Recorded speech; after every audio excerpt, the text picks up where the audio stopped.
please welcome the interim Chief of Tacoma Police, Chief Patti Jackson. Welcome to Cityline. Good morning, thank you. This is a huge honor. This is an amazing opportunity. Are you kidding me?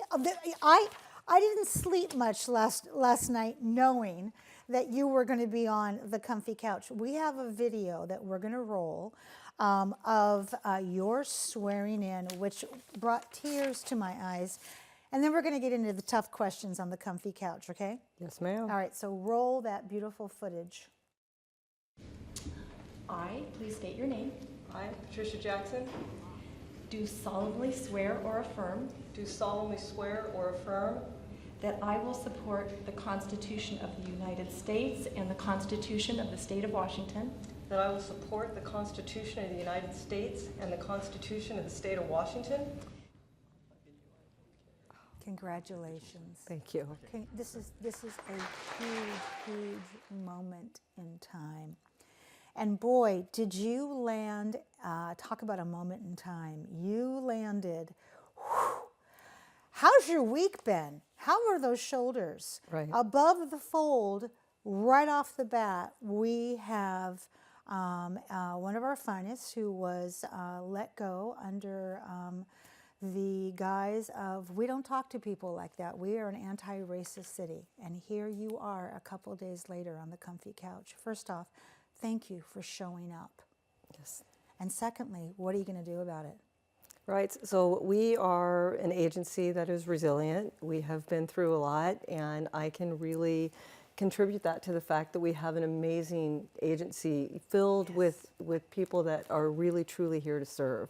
They're here to serve the community, and they want the agency represented as how the community deserves to be seen. That's as right. well. Because we are an anti-racist city. Yes, ma'am. Absolutely. So what motivated you to take on this role? When you got the phone call, I mean, you ran for sheriff in Pierce County. I did.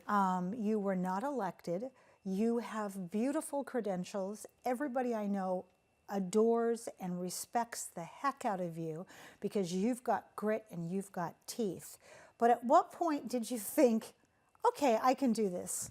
Right. So I've said it a couple times, Yeah. so I don't want to be a cliche. I was born for this. Yeah, you were. This is an amazing, this isn't a job for me, right? This is a lifestyle, and it's something that I take very seriously, and it's something that is, I still, every day when I look at myself in the mirror, if I put this uniform on and I'm representing, I am so filled with pride, there's no words to state it. You can see it bouncing off you. Yes. You absolutely, you have charmed everybody in the green room. Everybody wants your phone number. They want to invite you over for dinner, and you're on the Christmas card list. So there we go. So how do you plan to improve community relations where there's a history of mistrust? And all I have to say to you is Manny Ellis, and that's one of the big ones we know about amidst the ones that we don't know about. Right. So I think, on a serious note, you have to earn that trust, and it's not something you earn now and it just stays with you. You have to earn that trust every single day, and you do that by showing up, and you show up consistently, and you show up not with all the answers, because a lot of times you don't even first know what the questions are going to be. So it really requires you to listen, and the neighborhoods are unique, so it's not a one-size-fits-all. Different areas need different response. And so let's listen to what that response is. And when I'm telling you that we have an agency ready and prepared to provide that service, I mean that.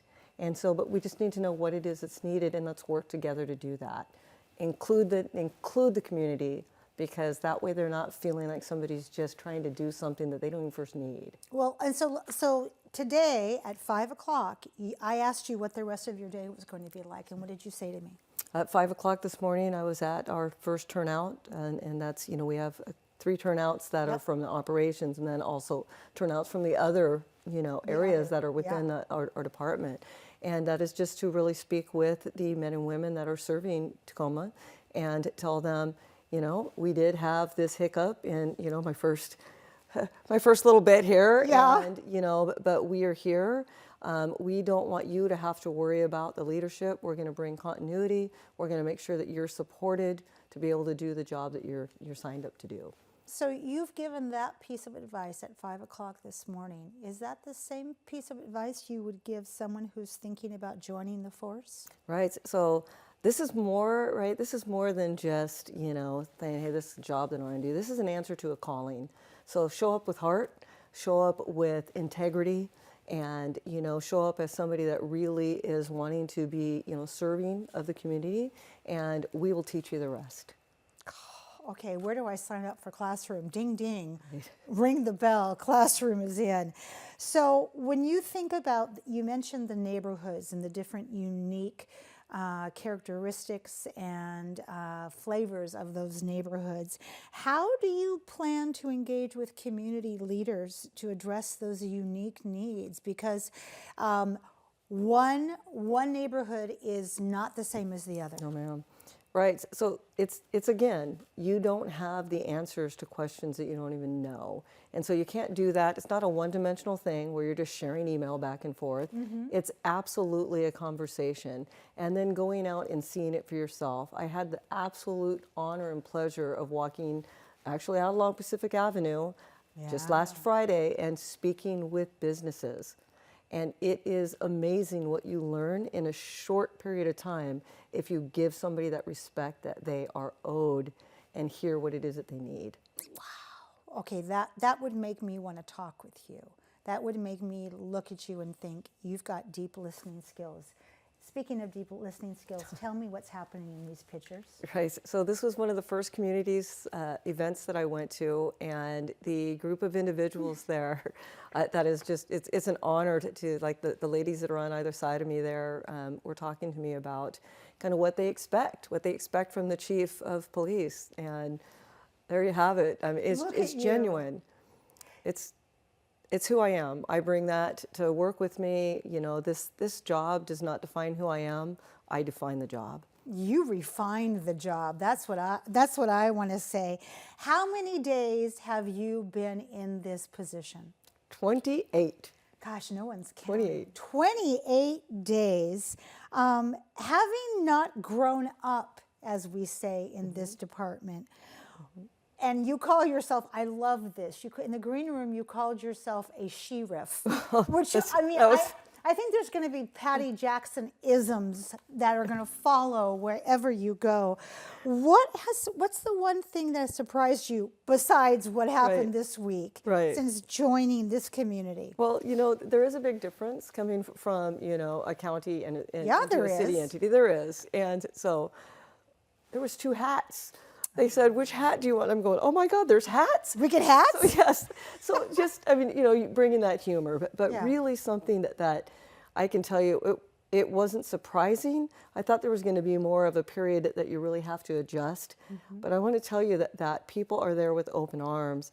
I've heard the things that they feel that has happened to them along the way and things that they want and what the expectations are. I've met with things like, I noticed that. One of the sergeants, he's a temporary sergeant, made this for me, and I wear it with pride. And it's just something that it's refreshing. It's refreshing to come in knowing that we've suffered, yet knowing that this ray of hope is there, and they are willing to accept me as their leader. Absolutely. I asked you about the bars on your other wrist. Tell our audience what those mean. Right.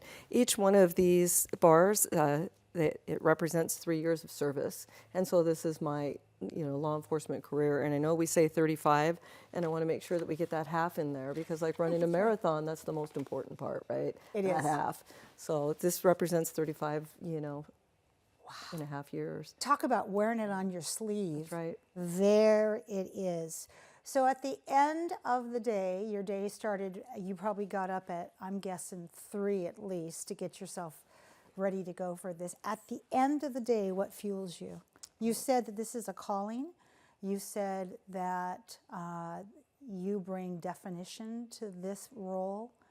What gets you to come back the next day? Because this is burnout at its finest. I think through the day, and I have to say it, is that I'm a caffeine addict and Diet Coke is my drink of choice. And so you heard it here first on Cityline. Right. Diet Coke right there in the veins. That's right. Just hit me up. That's right. That's, you know, it's a joke, but it is something. And I think that this morning before I came here, for example, you know, people have talked about low morale and what that looks like. And there's oftentimes I'm coming out of my office going, hey man, you need to tone down the low morale, Yeah. you know, because I can We're barely having so hear much myself. fun. Yes.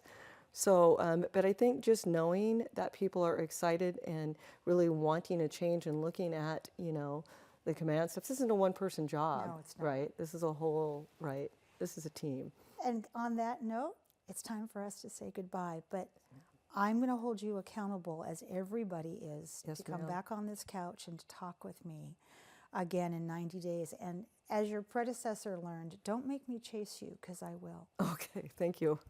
It's so Yes. great to talk with you. Chief of isn't- Police Jackson, thank you for being here today. Thank you.